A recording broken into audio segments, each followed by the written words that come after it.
Shalom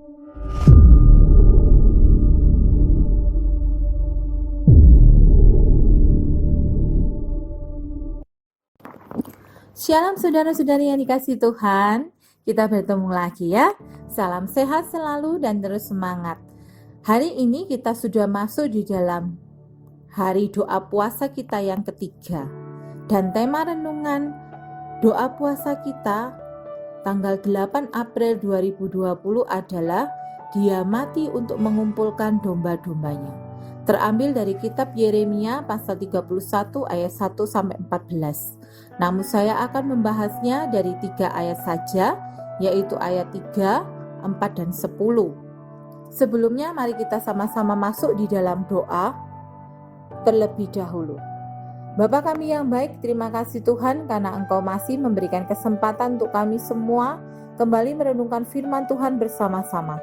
Kiranya Allah memberikan kami pengertian dan pemahaman untuk kami bisa melakukan firman ini juga di dalam kehidupan kami sehari-hari.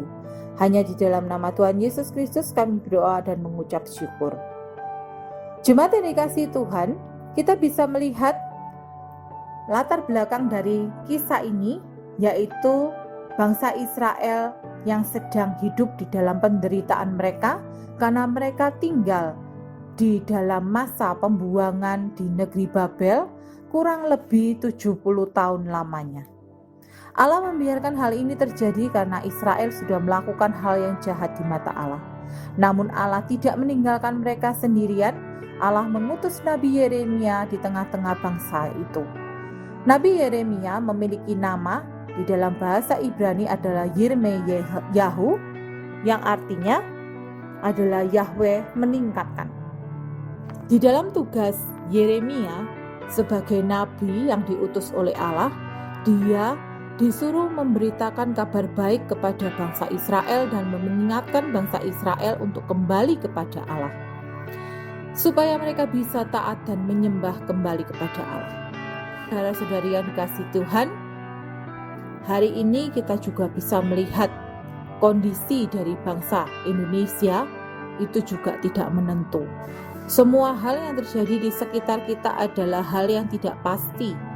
Tekanan-tekanan membuat kita semakin stres menghadapi kehidupan kita, gelisah, galau, dan takut.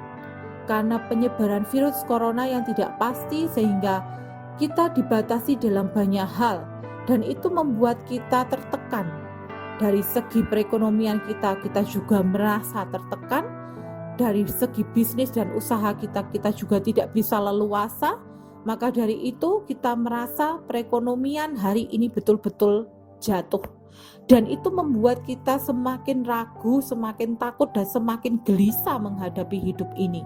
Namun, janganlah kita takut karena kita belajar dari firman Tuhan yang dikisahkan juga di dalam cerita ini. Yang pertama adalah ayat yang ketiga, Allah mengasihi kita dengan kasih yang kekal. Hal ini dibuktikan bahwa Yesus telah mati untuk menebus segala dosa dan kesalahan kita, membebaskan kita dari hukuman maut. Dan janganlah takut kalau kita sudah menerima Yesus sebagai Tuhan dan Juru Selamat kita, maka Yesus juga akan menyelamatkan kita. Dan yang kedua kita ambil di dalam ayat 4, yaitu Allah akan membangun kita kembali. Kondisi kita hari ini memang sangat memprihatinkan dan berimbas kepada perekonomian kita, hubungan relasi kita, bahkan mungkin kita, hubungan kita dengan pasangan kita mungkin juga tidak baik. Sehingga kita merasakan banyak tekanan sana-sini yang membuat kita semakin tidak menentu. Tetapi ingatlah firman Tuhan hari ini bahwa Allah akan membangun kita kembali.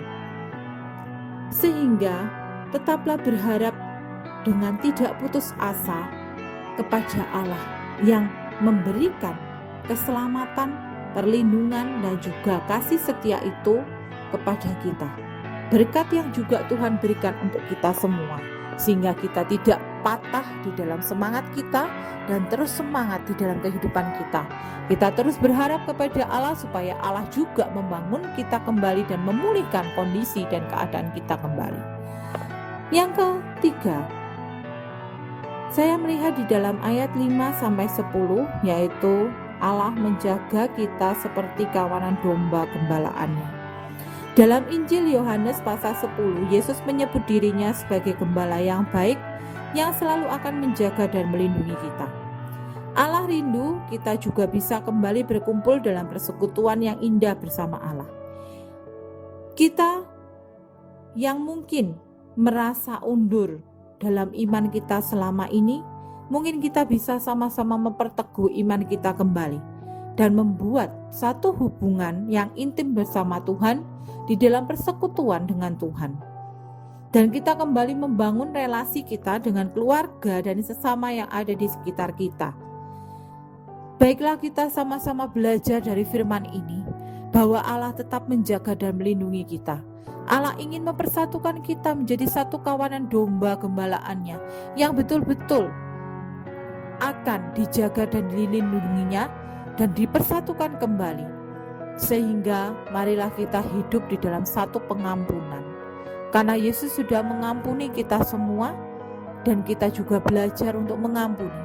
Marilah kita sama-sama bisa mengampuni satu dengan yang lainnya, menerima mereka apa adanya, dan saling mendukung mereka satu dengan yang lainnya.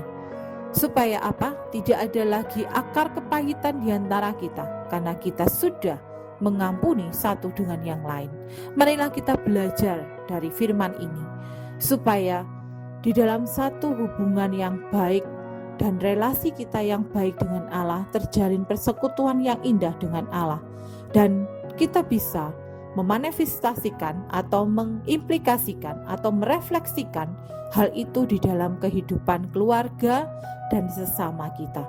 Biarlah hari ini kita betul-betul menjadi saksi-saksi Allah yang membantu Indonesia untuk pulih kembali. Biarlah kita dipakai sebagai saksi-saksi Tuhan yang bisa menyalurkan berkat dan cinta kasih kita kepada Allah, karena Allah juga ingin mempersatukan kita kembali di dalam satu kawanan domba gembalaannya. Biarlah kita belajar dari firman ini. Allah tidak pernah meninggalkan kita, tetapi Allah ingin mempersatukan kita kembali. Biarlah kita juga bisa membangun hubungan yang baik, yang intim dengan Allah, sehingga kita juga bisa membangun relasi yang baik dengan keluarga dan sesama kita. Amin. Tuhan Yesus memberkati kita semua.